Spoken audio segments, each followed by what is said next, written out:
안녕하세요. 스페인 역사문화 세미나 2주차 수업 시작하겠습니다. 오늘은 유럽의 변방으로, 주어는 스페인이죠. 자, 이제 이빨 빠진 호랑이가 되는 겁니다. 스페인이 유럽의 이제 변방으로 밀려나는 역사에 대해서 오늘 이야기를 해보겠습니다. 자, 드디어 스페인의 주인은 부르봉 왕가, 프랑스의 부르봉 왕가가 차지하게 됩니다. 자, 이전에는 뭐였죠? 바로 유럽의 중심지에 있었던 합스부르크 왕가, 독일, 오스트리아 그쪽 지역을 지배하고 있었던 합스부르크 왕가가 스페인의 주인공이었죠. 자, 이제는 그 합스부르크 왕가가 무너지고, 물러나고 프랑스의 부르봉 왕가가 이제 스페인을 차지하게 됩니다. 그럼으로써 이제 프랑스가 유럽의 최강자로 이제 등극을 하는 겁니다. 이때부터. 자, 어떻게 해서 이제 부르봉 왕가가 스페인을 차지하게 되었냐는 바로 왕위 계승 전쟁의 결과죠. 자, 스페인의 왕자리가 이제 빔으로써 바로 그 합스부르크 왕가의 마지막 왕 카를로스 2세죠. 카를로스 2세가 이제 후사가 자식이 없는 거죠. 그러다 보니까는 스페인의 왕자리가 이제 비게 된 겁니다.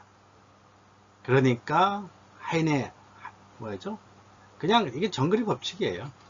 서로 그냥 물고 뜯고 죽이고, 바로 정글이죠. 살아남기 위해서는 그냥 옆에 누구든지 죽여야 되는, 물어뜯고 죽여야 되는 그런 상황이 벌어지는 겁니다. 그러니까 유럽의 모든 나라가 스페인의 왕자리를 차지하기 위해서 돌변한 거죠. 서로 이제 편이 갈려져 가지고 싸우는 겁니다. 결국은 그래서 이제 카를로스 2세 다음으로 이제 부르봉 왕가가 차지하게 되는데 공짜는 없죠. 그 달려들었던 맹수들에게 조금씩 뜯어주는 거죠. 그래서 대표적으로 스페인의 제일 밑에 영토였던 지브랄타 해협, 히브랄타르죠. 스페인어로는 히브랄타르는 어느 나라가 차지했죠? 바로 영국이죠. 그래서 아직까지도 오늘날까지도 지브랄타르는 영국 통치하에 있고, 영국령이죠. 그러니까 영국령이죠. 그래서 안타깝게도 스페인 영토 국토 안에는 영국령이 있는 겁니다. 그래서 끊임없이 어떤 분쟁의 씨앗으로 남아있죠. 마치 독도를 두고 한국과 일본이 끊임없이 그냥 시비를 거는 것처럼, 언젠가 만약에 스페인이 영국보다 세력이 더 강해진다면, 국력이 더 강해진다면 분명히 전쟁을 통해서 지브랄타를 뺏어 올 겁니다. 그거는 뭐 우리가 세계의 역사를 통해서 보고 있잖아요. 오늘날도 영토 전쟁은 벌어지고 있지 않습니까? 자, 그렇게 해서 이제 바로 부르봉 왕가의 당시 최고의 프랑스의 황제였던 루이 14세 손자였던 앙주공이 스페인의 필리페 5세로 등극하게 됩니다. 자, 그러다 보니까 이제 자연스럽게도 프랑스 사상이라든가 프랑스 풍습이 스페인을 지배하게 되겠죠. 네. 자, 그럼 스페인의 부르봉 왕가는 어떠한 정책을 펼쳤는지 한번 봅시다. 먼저 왕권 신수설을 주장한 태양왕 루이 14세의 피를 이어받았다는 거죠. 근본 출발점이 바로 그러니까 왕권 신수설입니다. 그야말로 왕권 신수설이라는 것은 뭐죠? 왕의 권력은 신이 준 거죠. 신이 줬기 때문에 절대적이라니까. 왕의 권력은 바로 그 누구도 아닌 신이 줬기 때문에 어느 누구도 간섭할 수 없는 절대적인 권력이라는 뜻이죠. 그래서 국가와 왕가를 일치시키는, 즉 그래서 루이 14세가 그랬죠. 짐이 국가다라고 말했죠.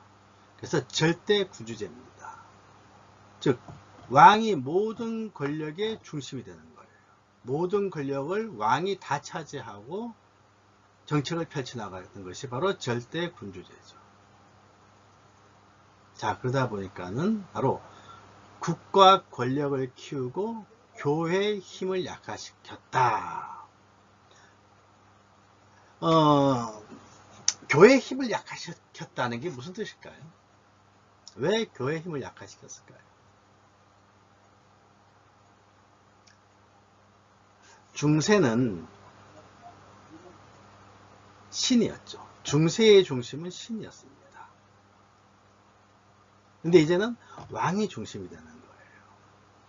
신이 중심이 세상에서는 교회가 절대적이죠. 권력뿐만, 자, 권력에는 뭐가 따르죠? 권력에는 돈이 따라갑니다. 권력을 잡는 자가 재물을 다 취하는 거죠. 그러니까 교회가 부자예요. 그러면 보세요. 왕이 이제 국가를 지도해 나가야 되는 거죠. 정치에 나가야 되는데 필요한 게 뭐죠? 정치를 하는데 필요한 건 뭡니까? 바로 돈이죠. 돈이 필요해요. 돈이 필요해야 정치를 하고 뭐 나라를 뭐 바꾸죠. 그런데 교회가 돈을 다 가지고 있단 말이에요. 그러니까 돈을 뺏어올 겁니다. 교회의 힘을 약화시킨다는 건 바로 교회가 가지고 있던 재화를 이제 왕이 뺏어오는 거죠. 자, 그렇게 되는 겁니다. 결국 돈 문제예요, 이게. 인간 세상에서는 서로 누가 돈을 차지하고, 즉, 왜 권력을 차지하느냐? 권력 안에는 돈이 있거든요.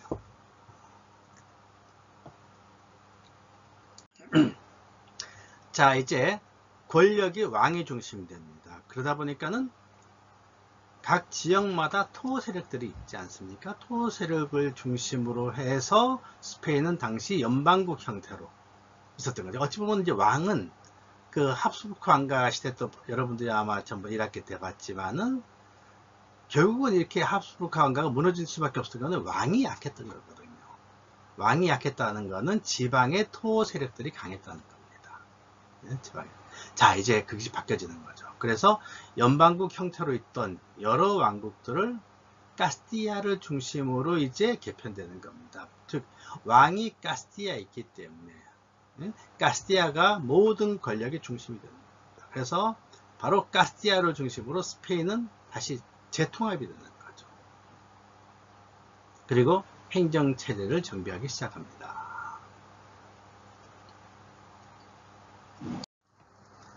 자, 앞에서도 말했지만 18세기는 바로 프랑스가 이제 이끌어가는 세상이 됩니다. 유럽이라는 것이. 그래서 바로 이 프랑스에서는 이성을 중시하는 라선이죠. 이성을 중시하는 계몽주의 시대가 되는 거예요. 여러분들 보세요. 이전에는 스페인이 바로 바로크 시대였죠. 합스부르크 왕가의 이제 마지막은 이제 바로크 16, 17세기에는 바로 합스부르크 왕가의 전성시대였지만 그때는 바로 바로크 시대였거든요. 바로크는 뭡니까? 감성이 지배하는 세상이죠. 감성이. 그래서 수많은 예술가가 등장을 하지 않습니까? 스페인은 바로 황금세기, 시글로 데 오로 혹은 시글로 데 오로라는 문화의 황금시대를 맞이하는 거죠. 바로 바로크 시대입니다. 감성이 이끌어가는 시대니까는 예술가들이 많이 탄생했겠죠. 문화가 발전했을 거고. 자, 그런데 이제 프랑스의 영향을 받으면서 이성을 중시하는 계몽주의 시대가 스페인에도 펼쳐지는 겁니다. 자, 감성이 뜨겁죠. 이성은 차갑죠. 냉정합니다. 냉철하죠. 그래서 독특한 사람들이 이제 많이 등장하는 거예요. 그래서 당시 유럽의 계몽 사상가들은 자유주의 사상가, 영국의 존 로크의 사상을 이제 따르는 겁니다. 그래서 계몽주의에 근거해서 이제 뭔가 항상 그래요. 새로운 세상을 만들려고 그러죠. 우리도 그렇지 않습니까? 대통령이 바뀌면은 이전의 대통령의 정책은 가능하면은 지우죠. 그리고 새로운 정책을 펼치는 것처럼 계몽주의에 근거해서 뭔가 이성에 맞는 굉장히 논리적이고 합리적인 그런 세상을 펼쳐나가려고 하는 겁니다. 그래서 바로 이제 우리가 그러죠. 근대라 그러죠. 근대. 우리가 말하는 근대화. 개혁이 이제 시도되는 거예요. 즉, 뭐죠? 교회가 중심이었던, 신이 중심이었던 중세 사회가 이제 종말을 구하고, 인간이 가지고 있는 가장 큰 무기인 이성이, 인간은 생각하는 존재잖아요. 바로 생각, 이성을 바탕으로 인간이 살기에 좋은 그런 합리적이고 실용적인 세상을 이제 만들어 가려고 하는 겁니다. 이게 바로 이제 근대화죠. 중세가 아니고 이제 중세가 끝나고 근대화가 되는 겁니다. 그런데 바로 이 근대화의 개혁을 누가 하냐는 거죠. 어찌 보면 이제 이것이 이제 장단점 있는 거예요. 뭐든지 절대 군주제였죠. 절대 군주들이 출현을 합니다. 근대화를 만약에 시민들이 했다면은 지금의 역사는 또 달라졌겠죠. 그런데 바로 가진 자들의 정점에 있는 절대 군주가 중심이 돼서 근대화 개혁을 시도한 겁니다.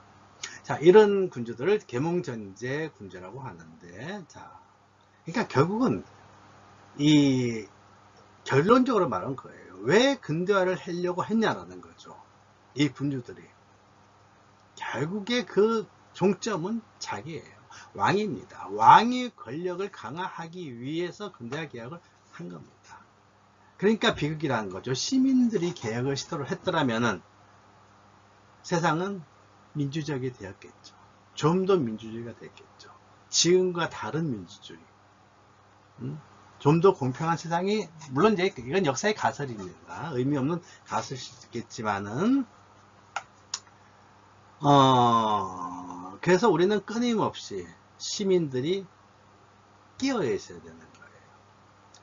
국민들이 깨어 있지 않으면은 부패하고 권력은 누굴 위해서 존재할까요? 결국 가진 자들을 위해서 끊임없이 변함없이 가진 자들을 위해서만 권력은 작동하게 됩니다. 그래서 우리는 끊임없이 공부를 하잖아요. 국민들이 깨우쳐 공부하고 하는 것이 바로 우리의 권리를 잃어버린 권력이죠. 우리의 잃어버린 권력을 찾아오는 겁니다. 자, 그래서 어쨌든 이런 계몽전제 군주들은 자기들의 권력을 유지하기 위해서 어떤 정책을 펴는지 한번 봅시다. 근데 이제 뭐 결과적으로 이런 혜택을 근대화의 개혁을 통해서 국민들은 좀 더 편한 삶을 살 수 있게 된 건 사실입니다. 자, 그 왕의 권력을 강화하기 위해서 관료제와 상비군을 토대로, 근데 보세요. 상비군, 군대, 왕의 권력을 유지하기 위한 군대죠. 다 이런 것들이, 군인 월급을 줘야 되겠죠? 그렇죠? 월급을 줘야 됩니다. 그러니까 돈들이 필요했던 거예요. 그러니까 아까 교회 세력을 약화했던 거. 그들의 교회가 가지고 있었던 돈을 뺏어오는 겁니다. 환수하는 거죠. 자, 그리고 경제적으로는 이제 오늘날이, 우리가 말하고 있는 오늘날이 이야기가 드디어 이때부터 시작되는 거예요. 중상주의입니다. 상업을 중시 여기는 거죠. 상업, 무역, 돈. 즉, 이제 돈이 세상의 중심이 돼요. 하긴 뭐 돈이 세상의 중심이 안 된 적이 있겠습니까만은 제도적으로 돈이 세상의 주인공이 될 수 있게끔 이제 만들어가는 거예요. 그 다음에 정치적으로는 앞에서도 말했던 왕권 신수설. 왕의 권력은 신에게서 물려받은 것이다. 자, 그리고 이게 또 중요한 건데 바로 계층 간의 이동이 나타납니다. 신흥 부르주아 계급. 자, 중상주의죠. 상업. 장사를 해서 돈을 많이 번 사람들의 새로운 중심 계층이 되는 거죠. 그래서 신흥 부르주아 계급과 이전에 중세시대 이전 시대까지 사회 상류층에 있었던 바로 봉건 계급 귀족들이죠. 신흥 부르주아 계급과 봉건, 그러니까는 새로운 귀족과 구귀족, 신귀족과 신흥 귀족과 구귀족과의 균형을 잘 유지하는 것이 아마 왕의 능력이었겠죠. 왕의 능력. 왜냐면은 썩어도 준치라는 말이 있지 않습니까?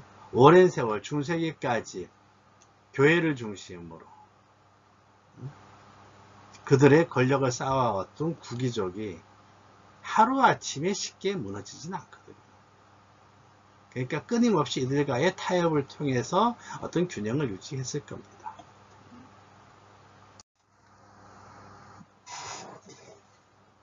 스페인의 그 근대화 과정에서 가장 반드시 언급해야 될 왕이 바로 카를로스 3세입니다. 카를로스 3세. 아까 그 합수룩 황가의 마지막이 카를로스 2세였죠. 자, 그래서 부르봉 왕가 이제 카를로스 3세가 이제 등장을 합니다. 여기 보면 스페인 역사상 유일무이한 계몽 군주였다. 그러니까 어찌 보면 스페인은 근대화 과정에서 굉장히 많은 문제점을 노출할 수밖에 없었던 것 같아요. 왜냐면은 너무 오랜 세월 구기족의 세력이 너무 강했다는 거죠. 교회를, 지금도 스페인은 캐톨릭 국가잖아요. 그만큼 캐톨릭이라는 것을 빼고는 스페인은 이해할 수 없을 거죠. 그러니까 국민들 생활, 어찌 보면 모세관 속속히 캐톨릭이라는 것이 흐르고 있는데, 캐톨릭 사상이, 캐톨릭이라는 어떤 그 종교의 힘이 흐르고 있는데, 여기서 그거를 완전히 지운다는 건 굉장히 어려운 일이었을 겁니다. 그러다 보니까 스페인의 근대화는 굉장히 많은 시간이 걸렸고 오랜 진통을 겪었을 겁니다. 우리가 예측을 해봐도 대충 그런 느낌이 오잖아요. 자, 칼로스 3세는 강력한 전제 계몽 정치를 펼칩니다. 그래서 실용주의와 계몽주의에 입각하죠. 그래서 그 절대군주제에서 대부분의 왕들이, 유럽 왕들이 가장 관심을 기울였던 것은 바로 경제예요. 아까 말했지만 돈을 벌어서 국민들에게 직접적인 혜택을 느낄 수 있는 그런 정책을 펼치는 것이야말로 가장 효과적이잖아요. 그렇죠? 그래서 경제 그리고 교육에도 많은 관심을 기울이게 됩니다. 그래서 이제 경제에서 볼 때는 일단 보호경제에서 자유주의로 선회하여 신대륙과 독점무역을 철폐했다. 자, 보호경제라는 것은 나라가, 경제의 주체가 나라입니다. 보호경제는 나라죠. 나라가 모든 걸 통제하고 나라가 그러니까 모든 것이 공기업이죠. 공기업 개념입니다. 근데 자유주의가 되면 어떻게 했죠? 이제 사기업이에요. 아까 중상주의였죠. 돈을 많이 가진 자들, 장사를 해서 돈을 많이 번 사람들이 이제 목소리가 커집니다. 그러니까 그들의 목소리를 배제할 수가 없어요. 왜? 그들이 정치자금을 제공하니까. 그러니까 바로 그들이 장사하는데 가능하면 유리하게끔 정책을 펼치게 됩니다. 그게 바로 자유주의죠. 그래서 신대륙도 그전에는 정부가, 즉 나라가, 즉 왕이 독점을 하고 있었죠. 무역을. 이제는 개개인, 즉 장사를 많이 잘하면서 돈을 많이 벌고 왕에게 정치자금 잘하는 사람들에게 무역권을 주겠죠. 그러니까 이제는 바로 독점 무역이 이런 식으로 해서 이제 무너지는 겁니다. 자, 교육은 대학 개혁을 이제 펼칩니다. 대학, 우리 뭐죠? 대학이 우니베르시타시죠? 유니버시티, 우니베르살, 보편적이죠. 보편 교육입니다. 이전에 엘리트 중심의 소수 중심 교육에서 중상층에게도 대폭 이제 문을 개방을 하는 거죠. 자, 왜 했을까요? 왜 엘리트 중심 교육에서 보통 교육이라고 할까요? 중산층에게도 대폭 문을 여는 그런 보통 교육이 됐을까요?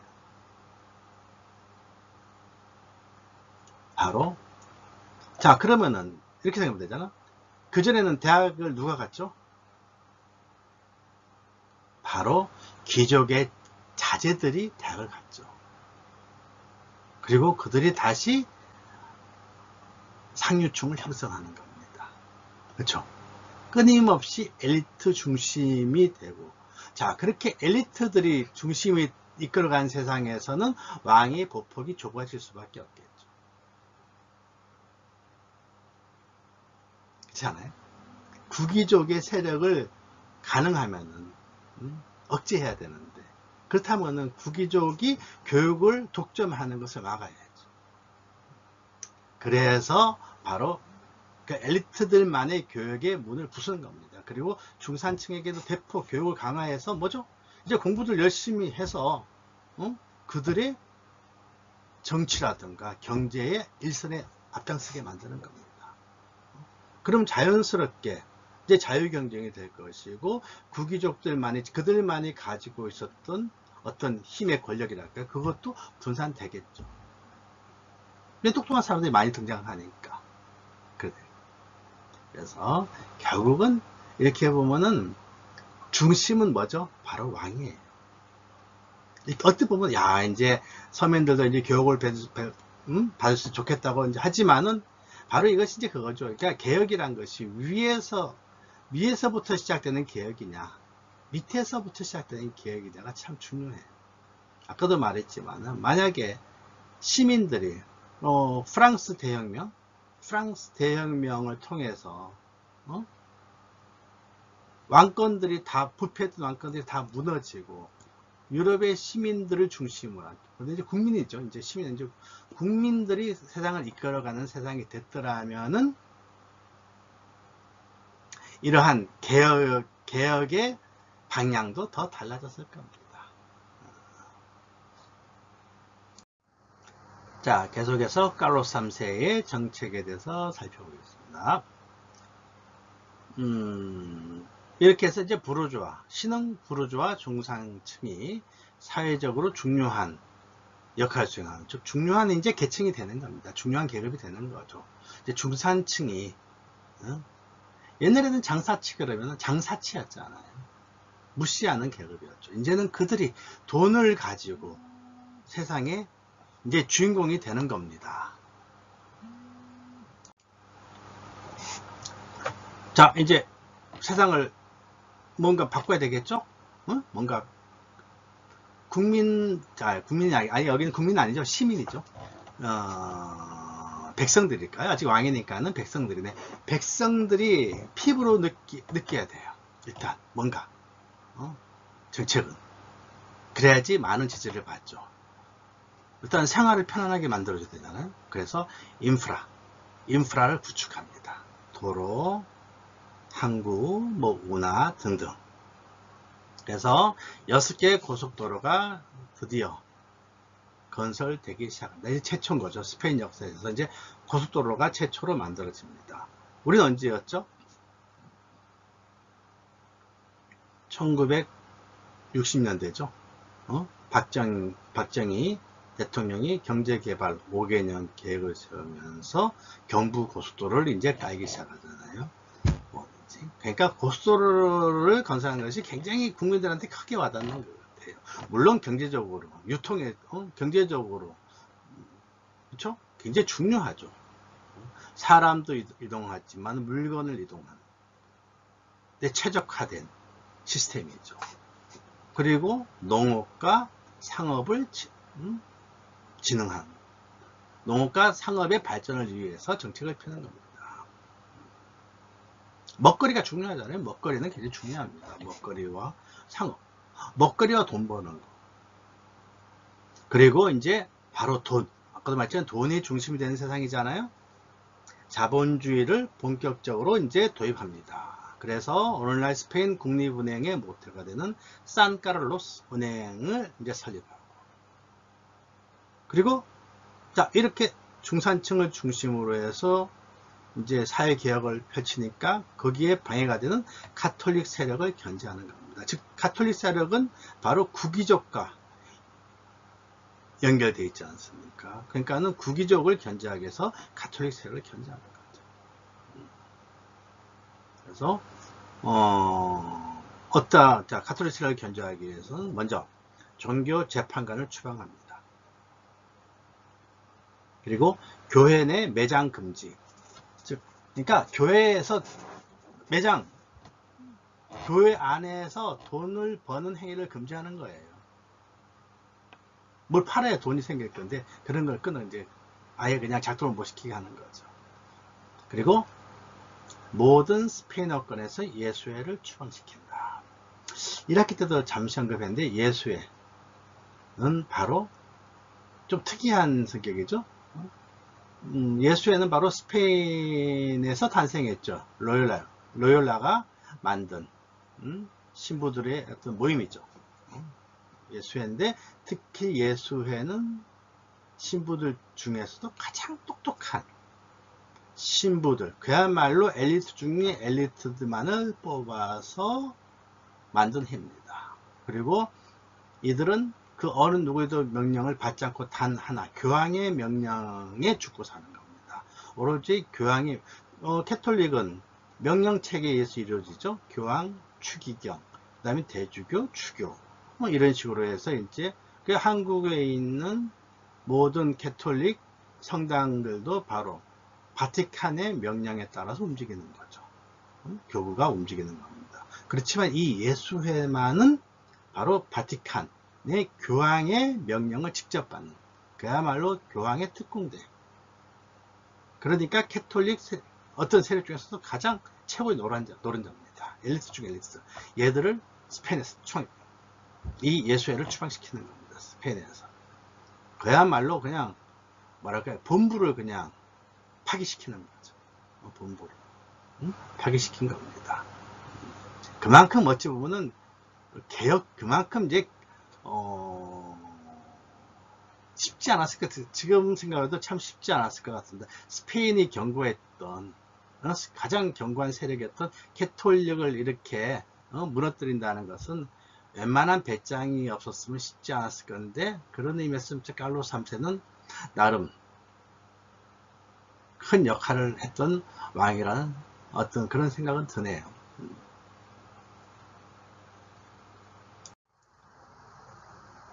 카를로스 3세는 이제 마드리드의, 스페인의 수도 마드리드의 근대적인 모습까지도 완성을 시키게 됩니다. 그래서 아까 했던 인프라였죠. 도로, 하수구. 이 하수구 그러면은 여러분들이 아마 무슨 영화가 뭐 이렇게 연상되는 영화 없어요?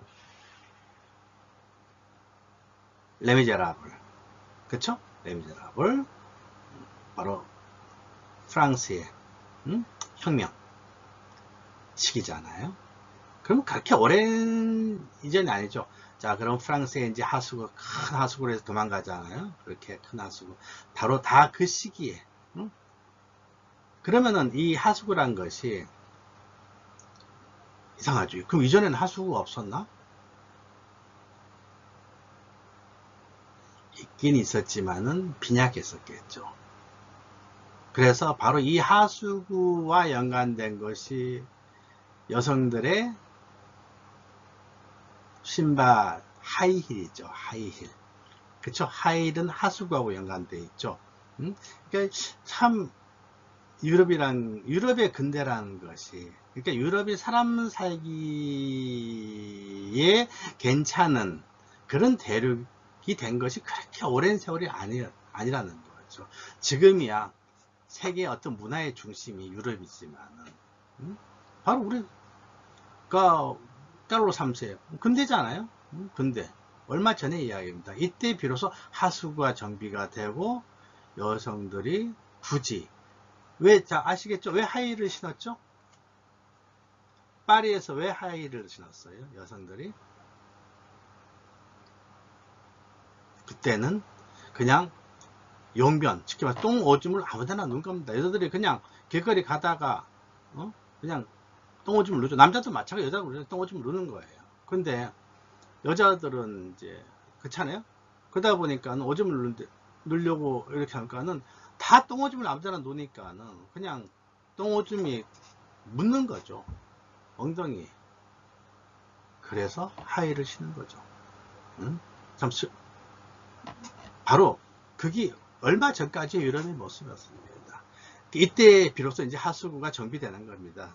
재정비되고 이제 또 주미 길거리에 이제 별로 없는 거죠. 응? 그다음에 이제 왕궁, 응? 오늘 우리가 여행을 가서 보게 되는 왕궁들. 그다음에 반드시 가서 뭐 스페인 가면 뭐 그냥 이유 없이 먼저 가게 되죠. 순위도 벌써 몇 번에 들죠. 첫 번째는 두 번째는 프라도, 응? 무세오 델 프라도. 그 다음에 왕립 학술원. 자, 왕립 학술원 뭐죠? 즉 학술원이라는 거는 그만큼 이제 학문에 지원을 많이 하는 겁니다. 학문에 지원을 많이 하는 거예요. 과학이 발달하는 거죠.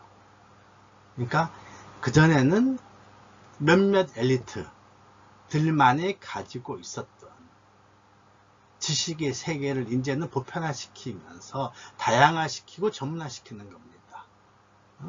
그리고 국립도서관도 지어서 많은 사람들이 어떤 지식을 뭐 향유할 수 있게 하는 시스템을 갖추는 거죠. 그래서 이제는 누구나 공부를 할 수 있는 그런 세상을 이제 만들어 가는 겁니다. 그리고 아란다 백작을 재상으로 기용을 하는데, 이 아란다 백작이 상당히 좀 개혁적인 인물이었던가 봐요, 당시에는. 그러다 보니까 또 아란다 백작의 그 참모, 비서죠. 그러니까 어떤 사람, 역시 본인이 좀 개혁적이다 보니까는 참모도 개혁적인 인물을 써서 당시에 최고의 개혁가의 사상을 가지고 있었던 가스파르 멜초르 데 호베야노스다. 스페인 어떤 근대에 있어서 가장 중요한 인물이 바로 가스파르 멜초르 데 호베야노스입니다. 바로 아란다 백작의 참모로 출신이 판사 출신입니다. 판사 출신인데 굉장히 개혁적인. 그래서 똑똑한 사람이었던가 봐요. 그러니까 대표적인 계몽주의자였다. 그러니까 당시 공부를 가장 잘했던 암만 인물이 모양입니다. 그래서 바로 호베야노스는 과학, 경제, 인프라, 농업, 학교 등 당시 스페인 사회의 모든 부분에 있어서 개혁을 이제 주장했던 인물이죠.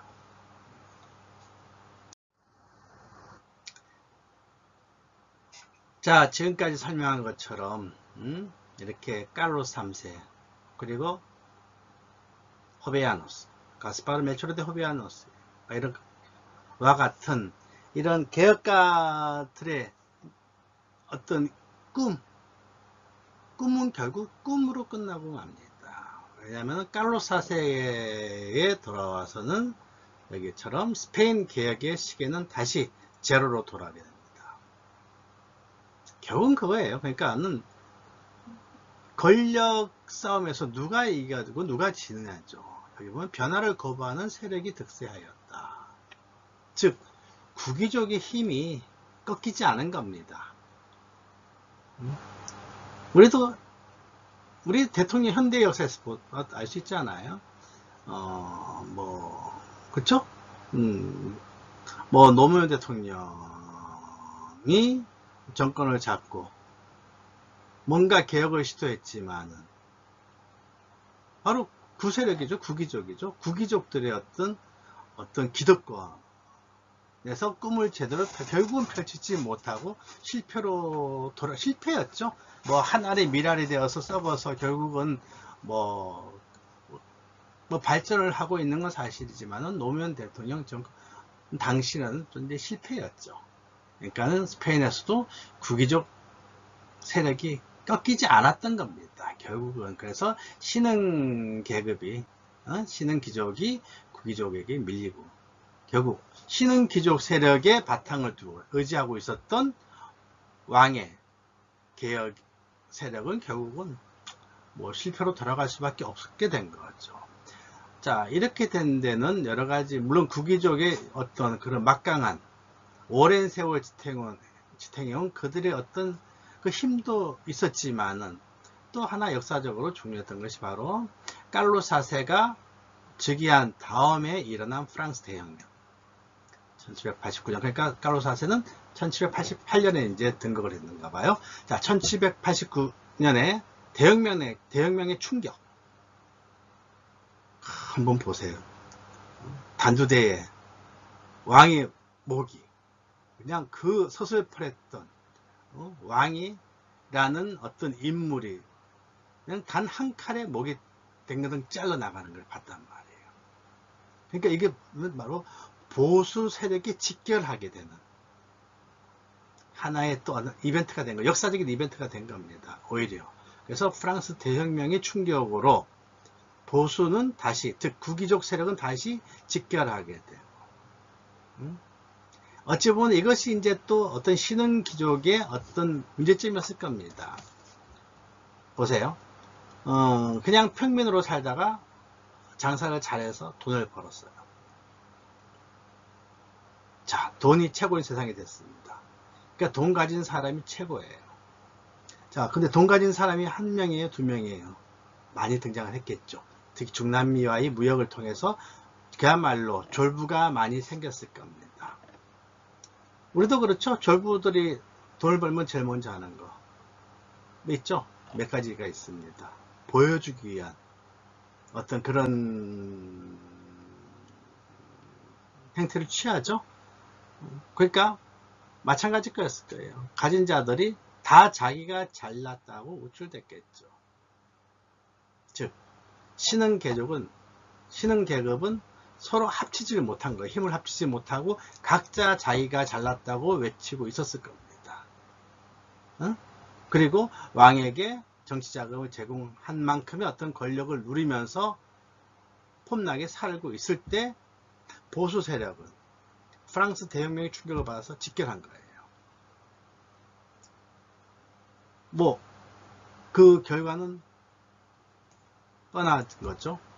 그래서 다시 개혁 세력은 몰락을 하고 반동적인 절대주의 체제로 역행을 하면서 스페인은 다시 어떤 근대화라는 과정에서 밀려나게 되는 그러니까 유럽이 어떤 근대의 과정을 겪고 있는 그런 시간의 흐름 속에서도 스페인은 멈추게 되는 그런 이제 역사의 순간을 맞이하게 되는 겁니다. 여기까지 하겠습니다. 자, 열심히들 공부하고 또 뭐 질문할 거 있으면은 개인적으로 나한테 물어보고 그리고 다음 주에 만납시다. 자, 잘들 지내요.